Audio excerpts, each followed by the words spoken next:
The first duty of government is to protect our rights.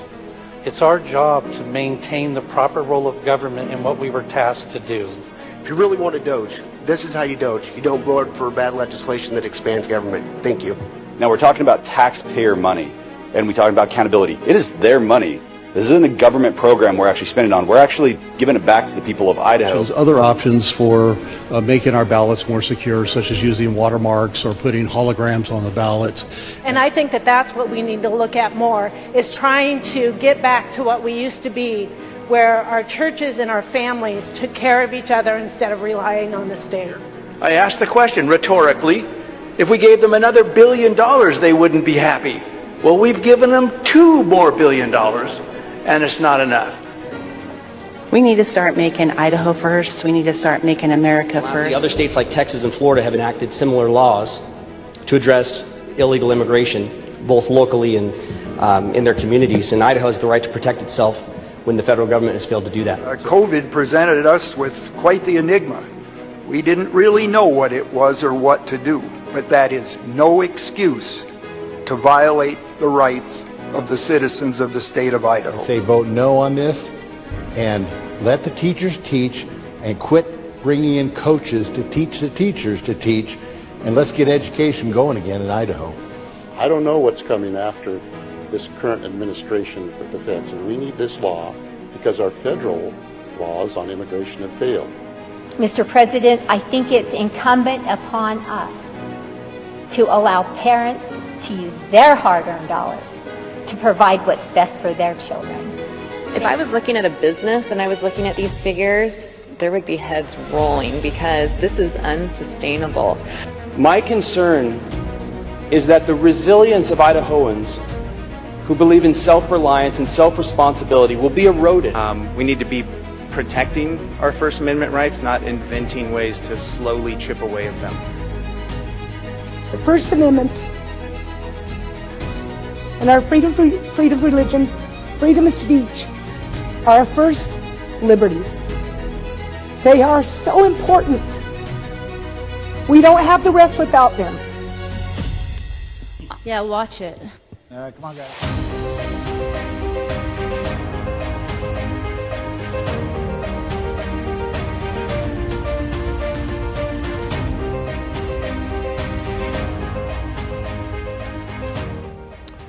Well, welcome back, everybody. It's Idaho Signal is on the air. It's good to see you out there. It is February 23rd, 2026. My name is Matt Edwards, and I am so glad you are here, be it live or later on at your convenience. That's the best part about streaming on the internet, isn't it? Today, I want to draw from the good book, John, chapter 8. Where Jesus stands before the Pharisees in the temple courts, declaring himself the light of the world. These religious leaders, the supposed guardians of truth, they stare back in confusion or outright hostility. They twist his words. They accuse him of blasphemy. They claim Abraham as their exclusive heritage. And when he finally says, "Before Abraham was born, I am," they grabbed stones to kill him. These were men who spent their lives studying the scriptures, waiting for the Messiah. Yet when he appeared in flesh and blood, they couldn't or wouldn't see it. They clung to their traditions, their power, their neat little system, blind to the moment unfolding right in front of them. Quite simply, they didn't know what time it was. And that same spiritual myopia runs rampant today, especially among Idaho's political class. Not just the elected ones, but the unelected operators who've been making careers in lobbying, advisory roles, campaign consulting, advocacy, policy reform. They've polished their principles to a shiny, presentable sheen. But when the battlefield gets ugly, when the real fights demand hard decisions and sacrificing, they falter. They read the room like it's still 1996, not 2026, where the stakes are existential. Some just don't grasp the hour.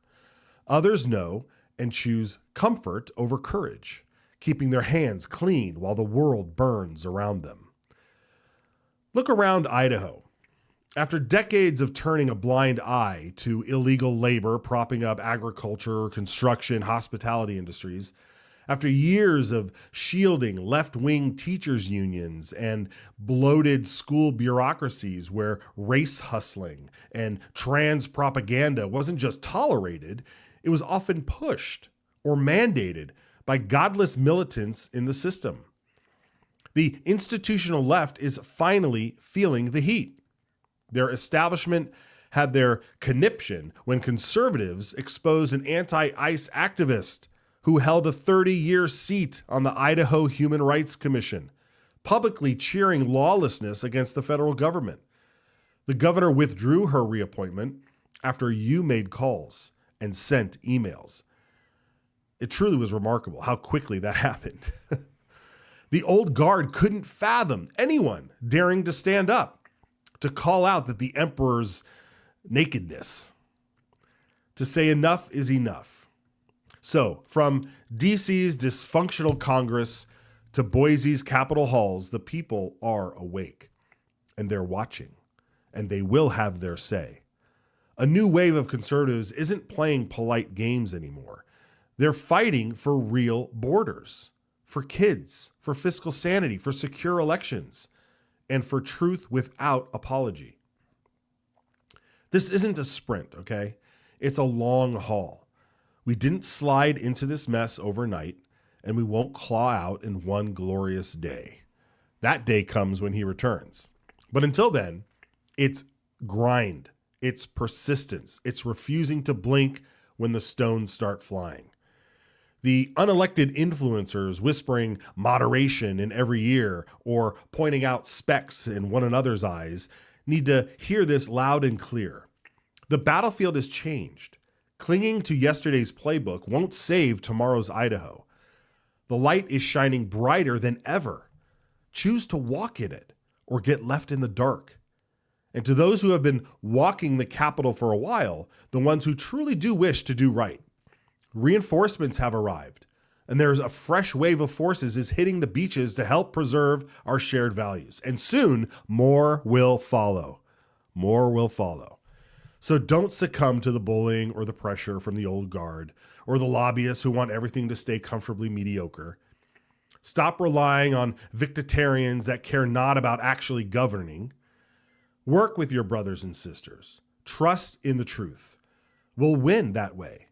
Or if the fight's too much, step aside and let the unwearied take charge.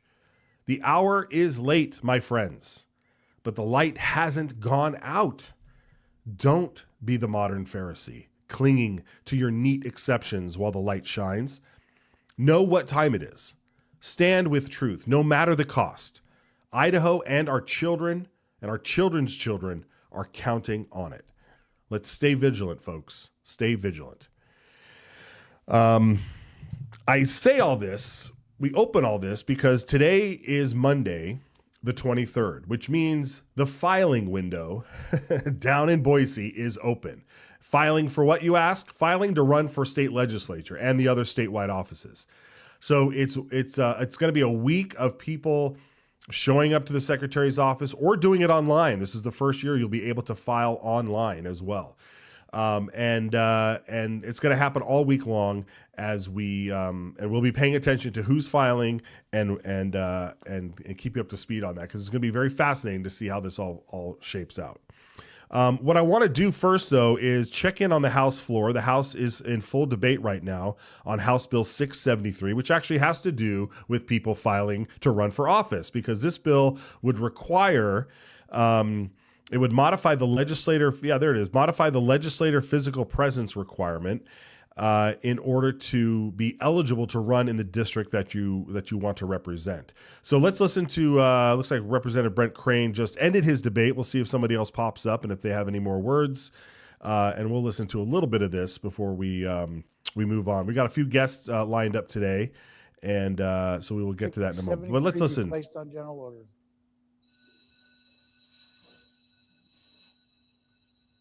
Clerk will lock sheet. Members will cast their votes.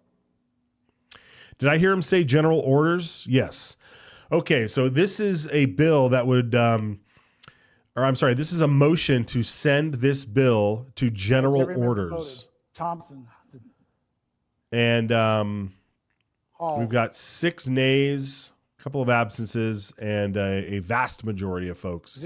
So what that means is that this bill is going to go to general orders where it will be amended as such. So we'll have to pay attention to this. But once again, this would have required you to live in your district a full 120 days. What is that? 4 months or so before you could even talk about running for office or something like that. So, normally I think it was 30 days, but this would move it to 120 days. And so that bill goes to general orders. So, let's listen here to Ron Mendy for just a minute and find out what bill he's going to be presenting. Parents have been teaching their children how to drive forever, and in the last year or so, since this has been in effect, the rural parents have been doing this with great success. It's been used widely. It's been accepted. It saved parents some money in the cases where they need it. And the parents that wanted other options, they're still out there. This doesn't take anything from anyone. Last October, the Coeur d'Alene School Board of Trustees, they had to choose, because the way the bill reads now, and it's on, to actually read the bill, it's on page 2, and it's lines 23 through 26. And essentially, the urban districts were cut out of that bill. We had a little problem with this bill. It got vetoed once, and so we kind of tried this as a temporary thing to let the rural districts teach their kids and cut out the urban districts. That passed. It was. All right, we'll keep track of this one. I can summarize it for you. Basically, this is allowing parents to teach their kids how to drive and be qualified to have gone through a driver's ed course by having their parents teach them how to drive in order to go to the DMV and take their test. So this bill is kind of like Mr. Mendive here did it last year to help parents in rural areas that may not have driving schools. It may be difficult for them to schedule to do this, and so they got it passed through so that parents could do this. And now he's going to extend it so that folks in urban areas can do it as well. So that would cover everybody. So we'll pay attention to this bill and see if it passes the House. We'll give you a vote total when it happens. But first, we want to get to something fairly interesting here, because this is another one of those things that it goes to what we opened with, which is knowing what time it is in our country. And there are some people in office in Idaho here who have absolutely no idea what time it is. I don't even think that they own a clock. Okay, and that person is Representative Stephanie Mickelson. And if you're any viewer of this program, you know how much we've been harping on her ever since we saw her defending illegal workforce and illegal immigration. I don't know if we have the clip of her on the House floor saying, if you think you've never been touched by a illegal immigrant, you are kidding yourself, right? As she fought against E-Verify and any other means to, either track or take notice or to just enforce our immigration laws in Idaho, completely against it. And then it turns out in the next session earlier last year or was it this year? No, it was last year. Earlier last year that she ICE, was it this year or last year? Are we already? It's already been a year. It's already been a year. But it didn't just happen. It was a year ago now when ICE was called, went to her farm and picked up a criminal foreign national working on her farm who apparently violated his visa by being picked up for beating his wife, choking his wife in front of his own children, and had methamphetamine on him. So he was a meth addict. And then he got some sort of sweetheart deal in 2021. And after that was done, he went back to work on her farm. So instead of being deported, which he should have been because of those charges, he should have been deported back to his country. He wasn't. Instead, he was rehired. I don't even know if he was fired, but he was welcomed back to Mickelson's farm. And when that came out, it was, oh my goodness, and it made, it made news and everything. But she never got sanctioned. She never got in trouble. I mean, who knows? She's still sitting there representing you. And then she goes and and sues the state of Idaho because the school choice bill passed last year. So she didn't like the school choice bill, the widely popular school choice bill last year that that passed, House Bill 93, the parental choice tax credit, which is probably nearing its limit right now. She didn't like that bill, so she sued, along with other people, sued the state over that bill, and lost. A huge loss, 5-0 in the Idaho Supreme Court. We read the opinion. We went through the opinion, the decision on the air. It was scathing, especially for her points. Well, now she's posting messages on social media because she's apparently sat in a Taco Bell drive-thru for 45 minutes. And imagine this, folks. Imagine this. While she was sitting in a 45-minute long Taco Bell drive-thru, all she could think about was, if we had illegal immigrants, if we had an illegal workforce, this line would go quicker. Watch this. But I want to eat every single day. And I'd like to, when I go to the Taco Bell or the McDonald's, be able to have my food in less than 45 minutes. And I got to tell you, the other day, my husband and I waited 45 minutes for food at a fast food place. And so we have to be able to have a way to access workers in certain industries where they cannot attract workers. I mean, this is a wild video, and that was weird. It was all cut off, and she posted it herself on her own website. All we did was pull it from her website, so I don't really know the entire context, but it's clear here with her message. Bring that full screen there so that everybody can see it.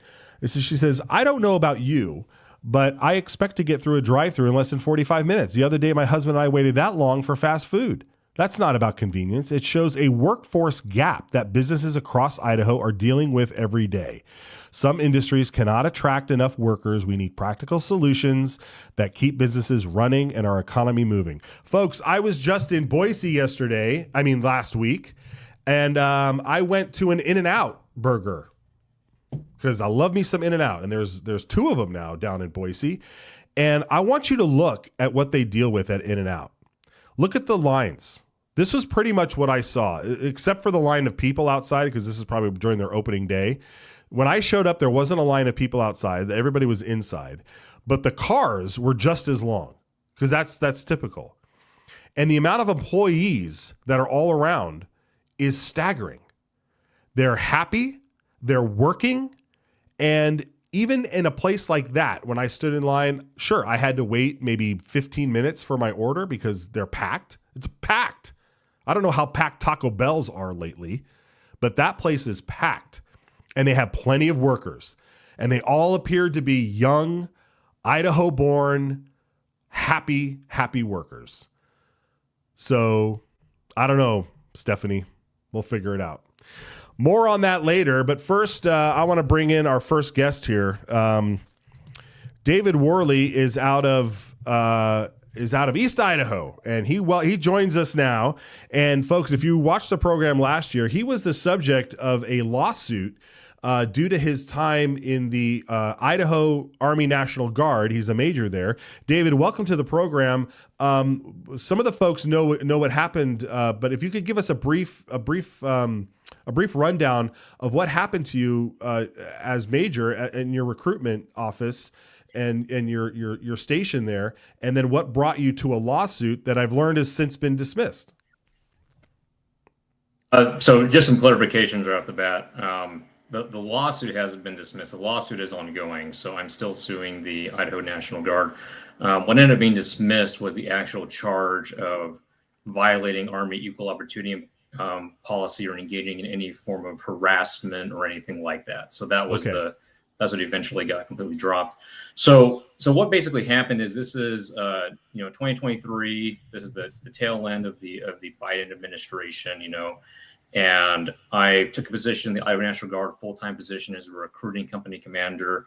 And within a week of taking command, a member of my unit filed an equal opportunity complaint, claiming that I was going to discriminate against him based on his sexual orientation.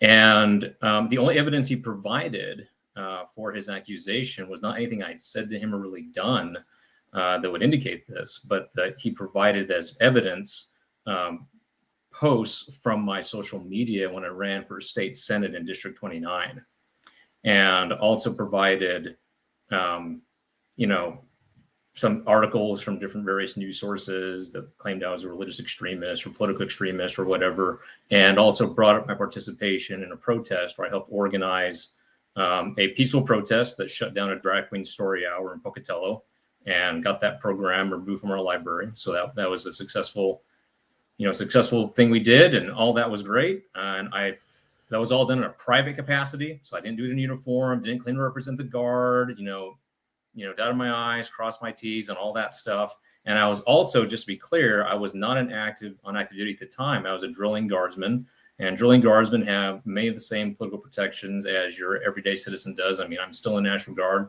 and I'm running for office right now. So the result of that, though, was I was immediately removed from command. And this is just a bizarre thing to do. Wait a minute. So wait, real quick, you were removed from command because the guy saw social media posts, and even though you never did anything to him, he was fearful that you would.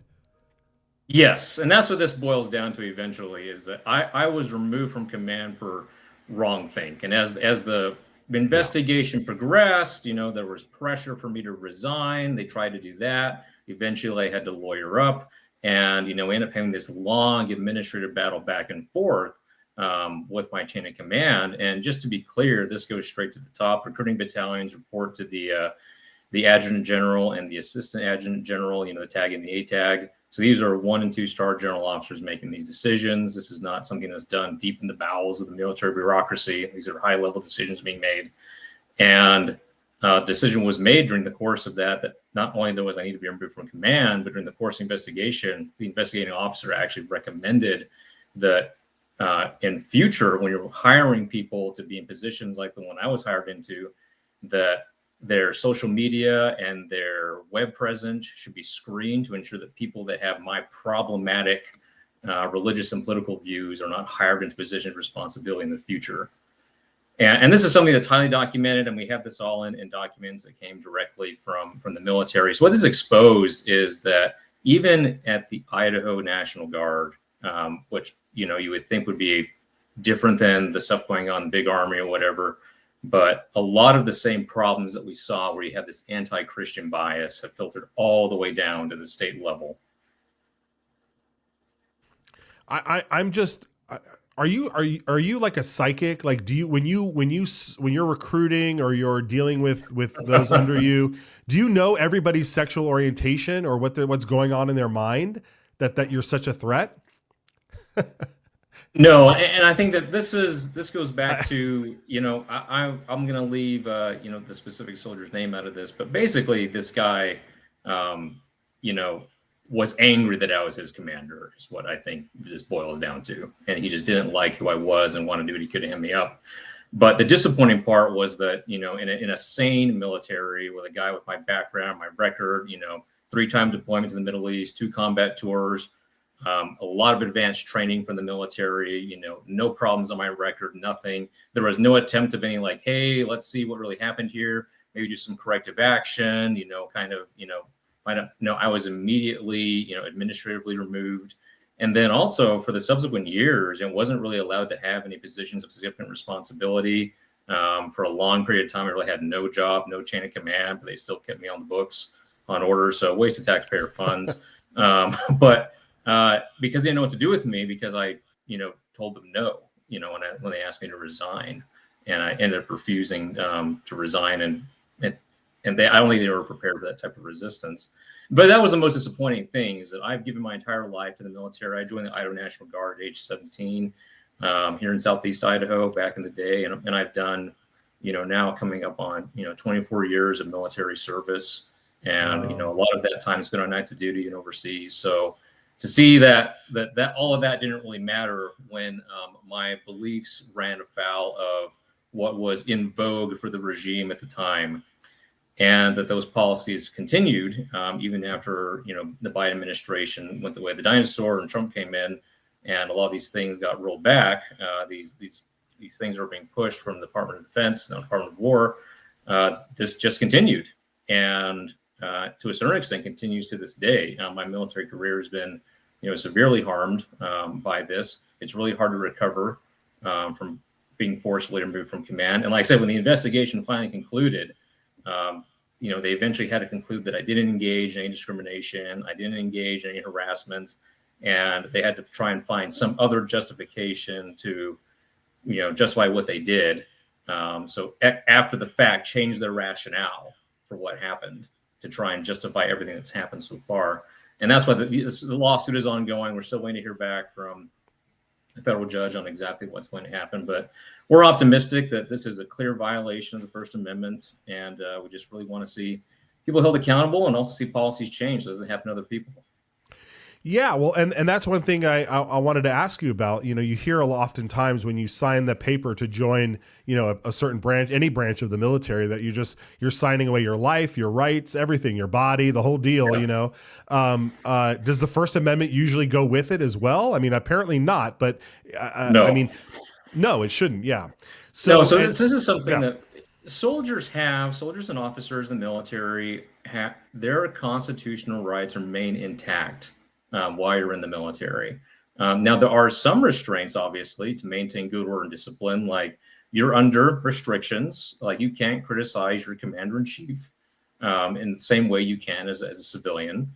When you're in the military, there are some restrictions and things you can't do in uniform and things like that. I mean, there are some things that obviously change when you join, but you don't put off all of your constitutional rights. You don't become a drone of the state that is basically exists as an automaton to do the will of whatever the government wants.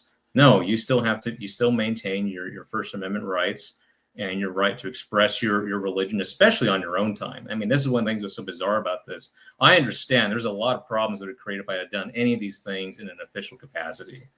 But, standing up against sexual immorality in our libraries, porn in the library, standing against drag queen story hours, standing for traditional Christian morality in the public sphere, I did all of this as a candidate on my own time, out of uniform, speaking only for myself, even had all the right disclaimers and all my campaign materials and everything, talking about how, I don't represent the Guard and all that. So you don't surrender all of those freedoms just by joining the military. That's not automatic. Right. So, and you said over 27 years now. So you've had. No, so I'm coming up on 24. I'm coming up on 24. So you've been under. Okay, so you've been under Commander-in-Chief. You've gone from W. Bush, Obama, Trump, Biden, Trump. Yes. Had you ever been treated like this? Have you ever seen others treated this way like you did during the Biden administration? So, no. But I think this is a clarification that's really important, is that although a lot of this was done kind of, obviously Biden set the tone. We're going to be, full-blown rainbow jihad, everything. They set the tone on that when they came in. But what's important is these decisions were all made by officers in the Idaho Guard. And that's really important distinction to make, because when you're not on federal orders, yes, you're subject to a lot of military regulations and things like that. But all these decisions were made by Idaho National Guard officers. And that's the key, is that we can't just think that the problems are always just in DC, they're off over there. No, unfortunately, this ideology has gotten into the water table, and it's infected a lot of the force, all the way down to the various states. Okay, so I guess last question on this, because you said like this all happened within the Idaho National Guard. Correct. Do people get stationed in Idaho, or is it largely made up of folks who are from Idaho, like yourself?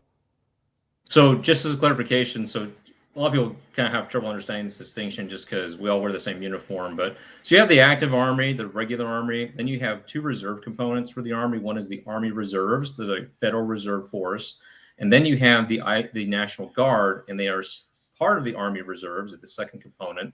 So they're a reserve component of the Army. So, I hold a federal commission and a state commission. But the key distinction is that when you are not on federal orders, your commander-in-chief is the governor of your state. And the Idaho National Guard is the military of Idaho.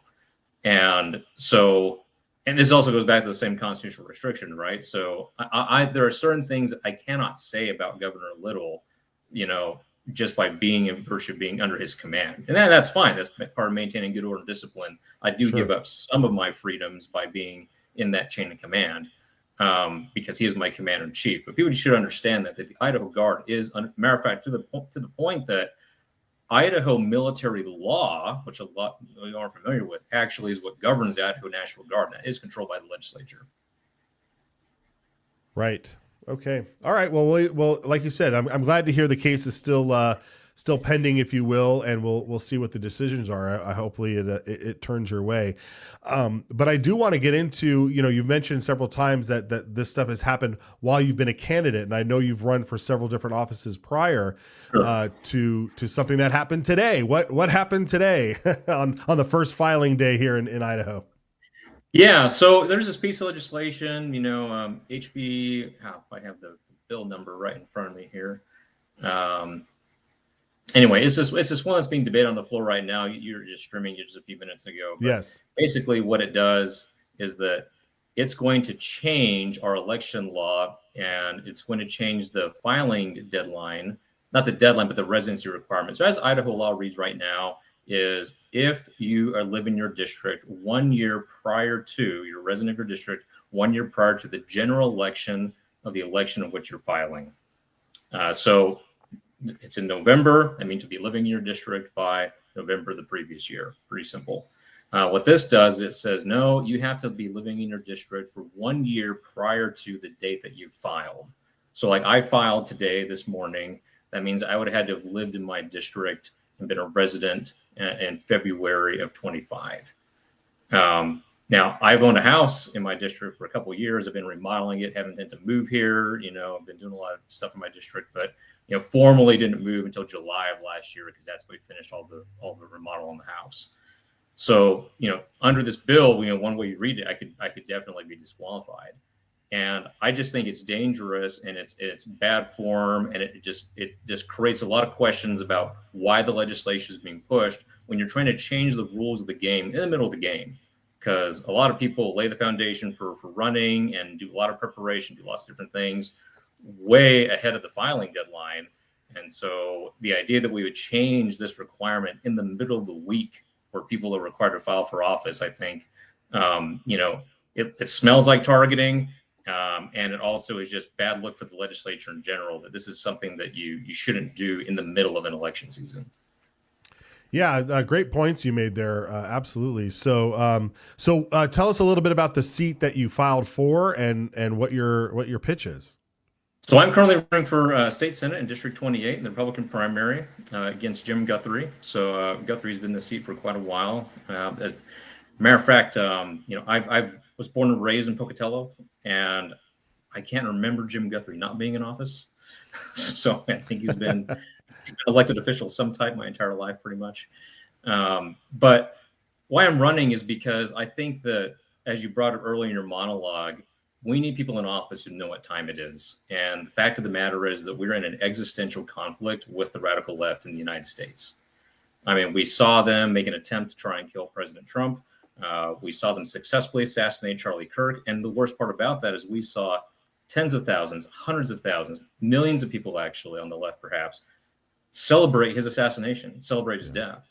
And if we're going to protect Idaho from the left, we have to have people in office that are willing to not just do the bare minimum to have political cover so that you appear to be a conservative on paper, but people who actually fight and advance conservative values in the legislature. So here are my three things I'm really focusing on. One is illegal immigration. So the fact of the matter is that illegal immigration is a tool that the left is using to permanently change the United States. So they'll have permanent electoral majorities at some point, and they're using it to permanently change the makeup of our country. So I believe that Idaho is not just a place, it's a people. And if this is really simple, if you replace people, you fundamentally change your polity, you fundamentally change your place. So if you're going to be bringing in foreigners, certainly at a bare minimum, we should not be facilitating bringing in people who start off violating our laws. And there's all sorts of second and third order effects from illegal immigration. And we all know the Attorney General put out a letter recently I thought was very well worded, talking about all the multiple effects. It always brings with it more drug networks. It always brings with it more human trafficking. It suppresses wages. It creates all these different economic problems. It creates distortions in the market. It makes it harder and harder for people who are born and raised in Idaho to find good paying jobs. So there's a whole lot of impacts. But fundamentally, and some people you say, oh, anything about immigration, oh, you're a racist. No. My mother immigrated to the United States from Peru legally, married an American, raised a family that loves America, fully assimilated, patriotic woman, and gave 2 of her sons to the United States military, one in the Army and one in the Marine Corps. So I believe that people can come here and assimilate, but you're not going to get people who want to become Americans, who want to become part of Idaho, if right off the bat what they start off with defying our laws and having no respect for our system of government. So I want to do everything we can at the state level to curtail illegal immigration, push that back. It should be criminalized at the state level so that we keep doing it, even if we don't have a Republican in the White House or don't have someone who's willing to crack down on it.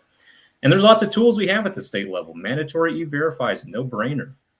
Cut off, make it really difficult to get a job if you're an illegal immigrant in Idaho. There's a lot of tools we have at the state level. I know it's kind of long-winded, but no, that was fantastic because it's the direct antithesis of what your opponent seems to advocate for. My opponent, he's pushed so for giving really illegal driver's licenses, basically soft amnesty, and has generally opposed any restrictions on legal immigration. Yeah. And then also on issues of protecting the family and promoting Christian values. So I think it's very clear we've seen from the left over the past few years that they were never going to be content with tolerance. They never are. And so we actually need to use the just powers of the state, like our Constitution points out in Idaho, protect the purity of the home and advance virtue and morality. And no, we should never use any government institution to advance sexual immorality. And that goes from flags to library books, using government facilities, what's the curriculum of our schools, and not just saying that, hey, we're going to try and be neutral and try and curb the excesses here and there. No, these ideologies are damaging to children and society, and the rainbow jihad needs to be driven out of all of our public institutions, full stop. And there's a myriad of policies that get at doing that, but we need to say no, not only this far, no further, but it's time to roll it back. And all of these things that hurt children, hurt families, dissolve society. And the last thing, it seems kind of technical, administrative, but this is a Republican primary. I think voters will appreciate this. We need to end the desk veto. This idea that one man is going to use his position in the Senate to kill legislation, not just that maybe doesn't meet his preference, he doesn't like, but it could even be passed by the House. The House can pass a bill, and then Guthrie can put it in his drawer, leave it there, and it dies, and he exercises de facto veto power over an entire other half of the legislature. I don't just want to replace him so that I would personally not wield that. I'm not going to take over that committee. I'm start off at the bottom of the rung with seniority. But I will push and work with other members of the Senate to get that change in the rules, because that, quite frankly, is a power that no senator should wield. Every bill that comes from the House should be able to come and get a full hearing in committee and in the Senate. Yeah, we agree. I think we had Senator Ben Taves on a few weeks ago talking about giving a privilege to a bill that passes the House overwhelmingly. So that definitely idea is out there. So that's great. Well, David, thank you so much for taking the time to chat about your case and about your upcoming campaign here. Good luck to you. Where can people follow you, and where can people keep tabs? So I'm on X, I'm on Facebook, but if you want to see my campaign platform, and please make a donation, worleyforidaho.com. Fantastic. All right. Well, we'll be sure to share that, and I look forward to checking back in with you. Thank you. All right. Take care. Oh man, excellent. That's great news, folks. You got to be ecstatic out there. If you're watching right now, you have to be ecstatic about that. We will take a break, and we'll be back with more. Stick with us. It's our job to maintain the proper role of government and what we were tasked to do. Idaho is the dirt under your fingernails after an honest day's work. Idaho is the hug around your neck when your daughter spells her first word. Idaho is the written word of the law, steadfast and impartial, guarding liberty for all. Idaho is the family rifle passed down, a legacy of protection and the right to stand firm.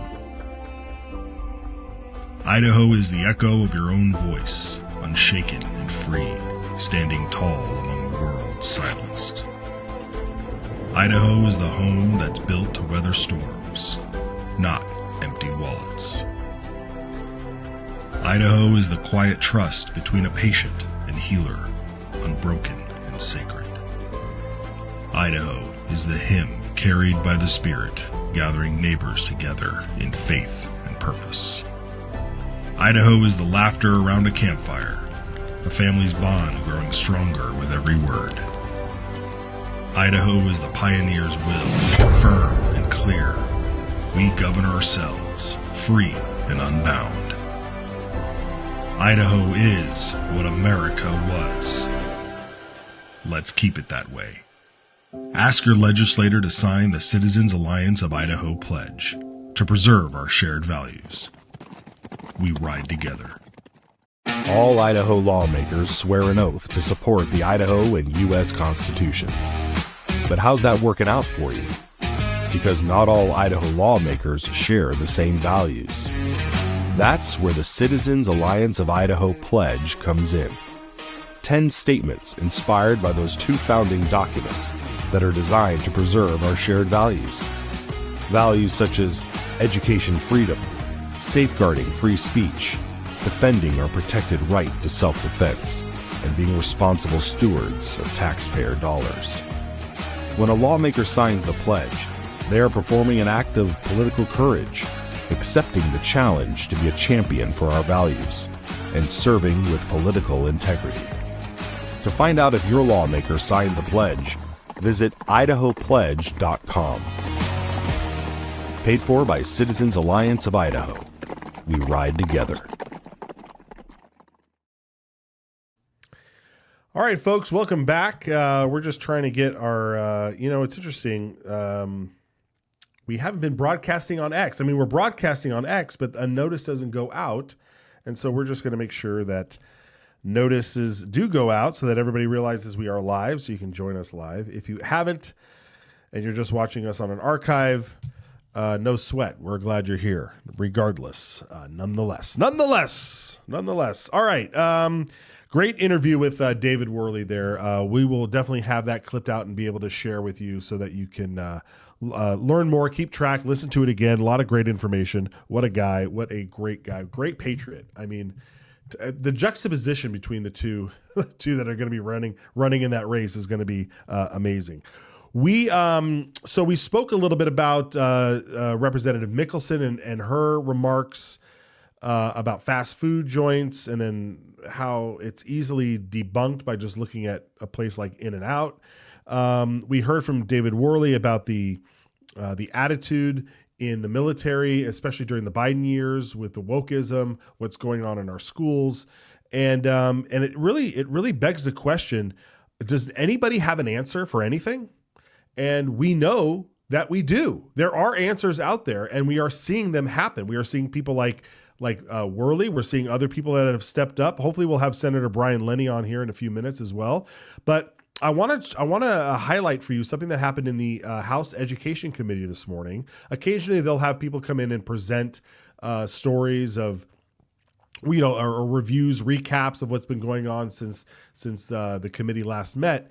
And this morning in the House Ed Committee, there was a representative. He's the headmaster, I think, if you call him that, at Kootenai Classical Academy in Kootenai County. It's a it's a charter school that runs its curriculum based off the Hillsdale College curriculum, if I understand it correctly.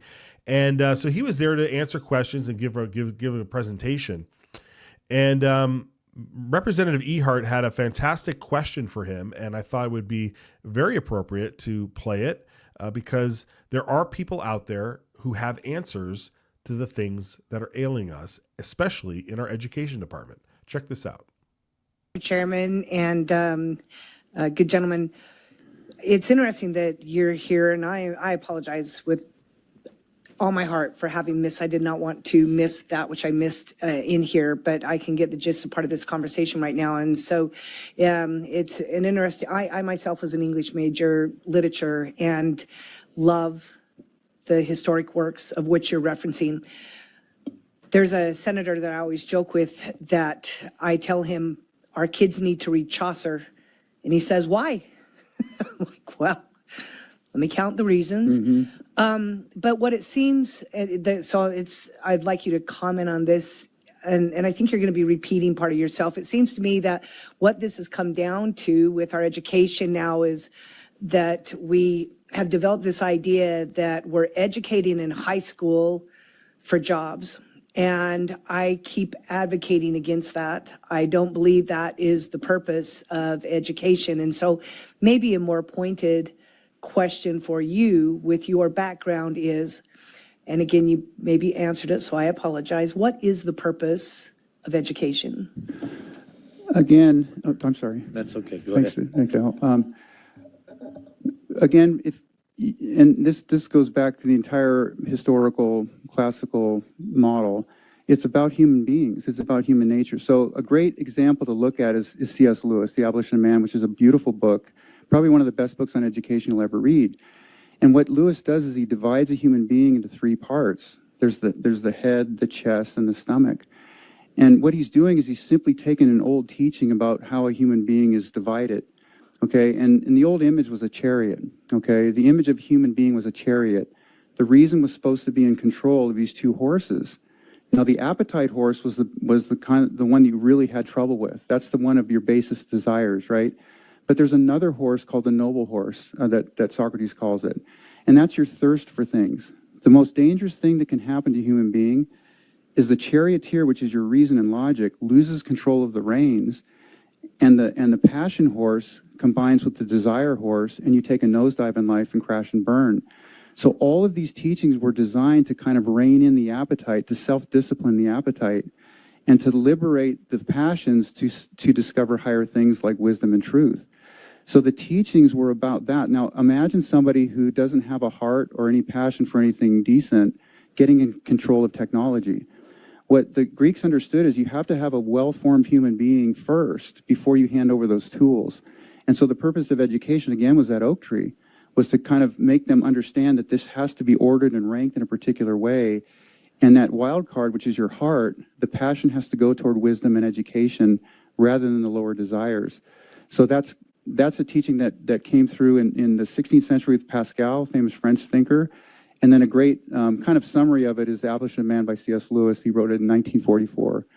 And again, guess what? He's talking about technology in that book and how dangerous it is if you don't have the right ordered human being. So the education was about ordering that human being correctly.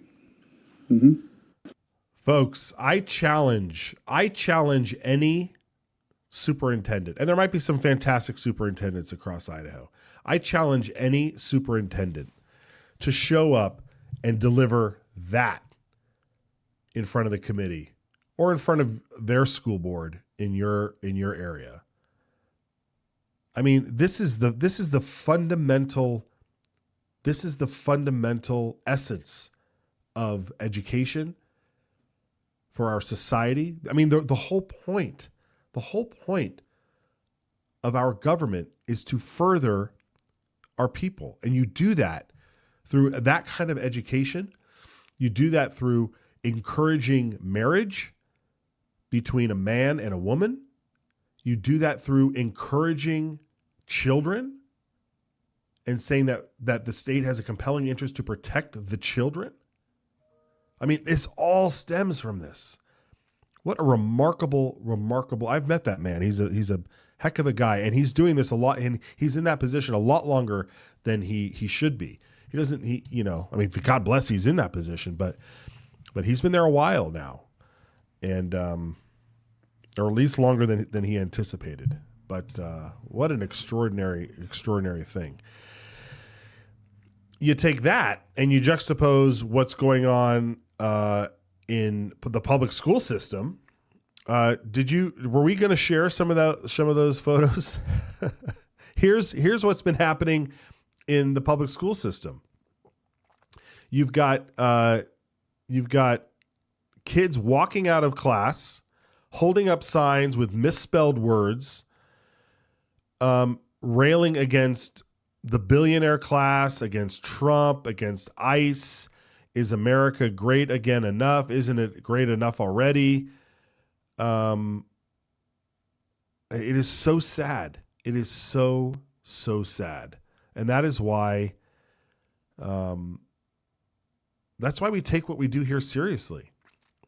And that is why when you look at this and you see this is the point. When I was in high school and you wanted to do a walkout because you were upset at maybe, the school took away a program or they canceled something or, something happened in the news and you wanted to protest it or something. The school never encouraged us to go do that. And now you have like teachers and schools encouraging this kind of stuff. We are going to have a walkout day.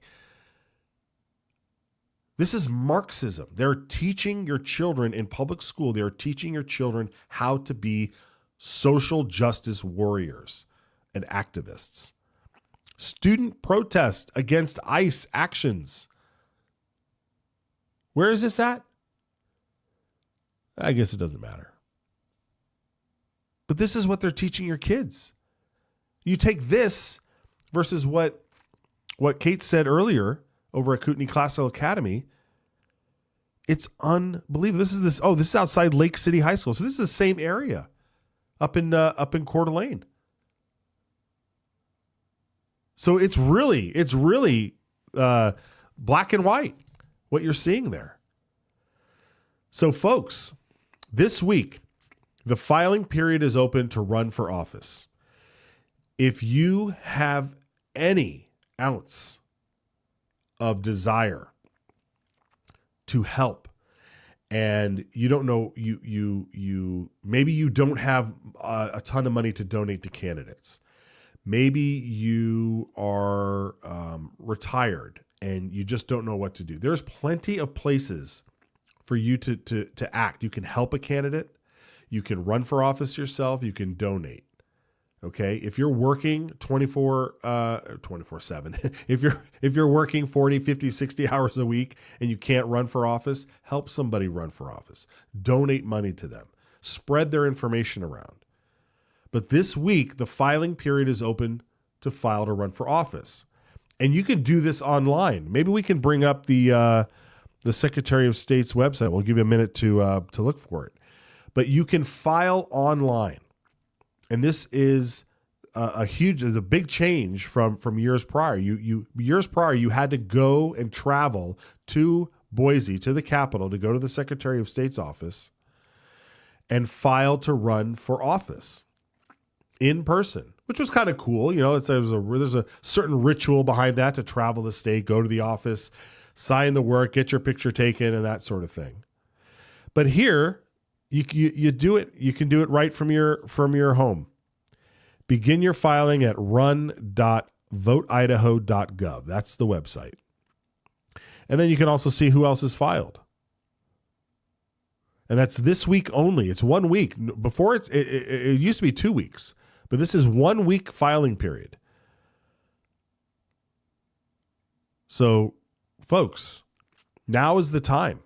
Now is the time. And if you're wondering who's in your district, who's going to be filing, I suggest you hit that blue button. You refresh that blue button to see who's filing, who's out there. There's probably still going to be lots of surprises. It's interesting too, because we only really focus on the legislature here, but it's fascinating how Governor Little is probably going to walk into a third term. He's going to walk into a third term. He's got Trump singing his praises. All of the conservative bills that he signed last year, he pushed back on the Idaho Medical Freedom Act, but it went through the cycle again. There was a lot of motion in the background with a lot of interested parties, legislators, activists, and so forth, working to get that bill back, and then he finally signed it. But all these offices, the governor, the lieutenant governor, secretary of state, superintendent of education, the controller, the treasurer, the attorney general. I think those are the big ones. Those are statewide. Those are all up for election this year. And so we'll see if there's any interesting races. And then from everywhere from District 1 to District 35, folks. Lots of challengers, lots of opportunities for conservatives to make some waves and win some seats. But we also have to hold on to our seats. So I encourage you all to find a way to support these conservative candidates. I'm going to be, let's show the flyer. Tomorrow, I'm going to be I'm going to be hanging out with the High Desert Republican women. They've invited me to come speak with them and hang out with them. That's Tuesday, February 24, 2026. That's tomorrow. We got a little social hour at 6 p.m. and then at 6:30, yours truly will say a few words and we'll hang out. There. So I'm looking forward to it. Any chance I can get to speak to you in person, to meet you, to hear what your concerns are, what your ideas are. You know, I've talked with people during events like this, and then a year later they're running for office, and you're like, yes, like it, love it, or they're campaigning for somebody else. So do come out if you're in that area, the High Desert Republican women. We do have a few. Hey, why don't we announce this? These guys clicked on that button to see who's filed. So, Mark Fitzpatrick has filed to run for governor in the Republican primary. If you're down in the South, you might know him as, we got Julian Young on. There you go. Yeah, Mark Fitzpatrick and Brandon Wolf. So Mark Fitzpatrick, he owns the Old State Saloon down there, and he's filed to run for governor. He announced that a couple of weeks ago on his social media. You got Brandon Wolf, the current controller, who has filed. Julian Young, this is the one here. Julian Young, District 30, she has filed to take back her seat. This was an interesting race. She lost it to Ben Furryman they did a recount. She lost it by 2 votes, folks. 2 votes. That's how crucial it is that we have turnout. You have to show up. If you requested a mail-in ballot, you have to return that mail-in ballot. Incredible there. Yeah. What is this? I don't have my glasses anymore, guys, so you're going to have to show me what this is. Joseph Morrison running in District 1 for representative. I guess that's against Fulcher, I think. You got a libertarian running for governor and so forth. Yeah. So anyway, that thing's going to be updated throughout the day and throughout the week. So excellent. Good to see it. There is, it looks like we're probably not, we're obviously we've missed out on our chance to have Senator Brian Lenny on, but he's working hard over there. But we'll get him. We'll hopefully get him on this week. One final thing before you go today. In the bring up that committee hearing with the immigration bills. I think it's in House. Is it Commerce? You guys will find it. But there's a couple of bills dealing with immigration today that are going to have testimony. And we know that our friend from Secure Idaho, Michael Angeletta, traveled down to Boise to testify. And hopefully there will also be some representatives from the business community, you know, whether it's farming, construction, hospitality, that also would like to see something done about illegal immigration. But they have, there's a couple of these bills today. Do we have those? I'm sorry, I'm not prepared. I wasn't prepared correctly to share that info, but you got to look on the agendas. There's two bills that I believe Representative Hawkins is going to present today. So if you guys could back me up, that would be great, and we'll get it up there. In the meantime, folks, while we look for that, we want you to make sure that you can call in 208-402-4915 so that you can leave us your voicemail. We'll play it on the air. We have some in the queue that we want to play this week, hopefully. But we do want to have you leave us a message. 208-402-4915 is the place to leave a voicemail. Leave us your name, leave us your town, and tell us your issue.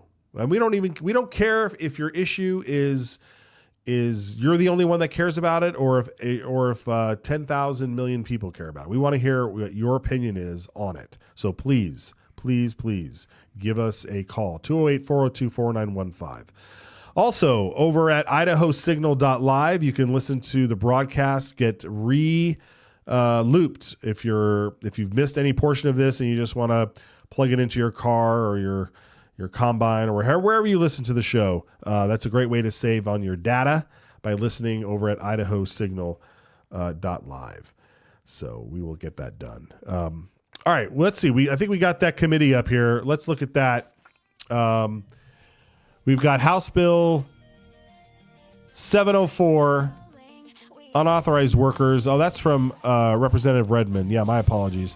Also, House Bill 700, dealing with unlawful employment of illegal aliens.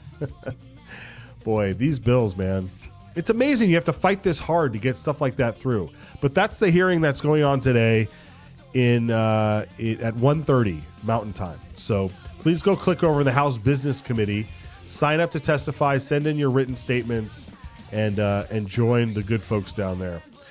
All right, folks, it is great to be with you this week. We'll be here all week, and we're going to let you take it out with this great rendition of Forever Idaho, as we also celebrate gold with the U.S. hockey team, men and women, winning gold this past weekend. We'll see you tomorrow.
A stake in the ground that says we have a sovereign right to protect what's ours.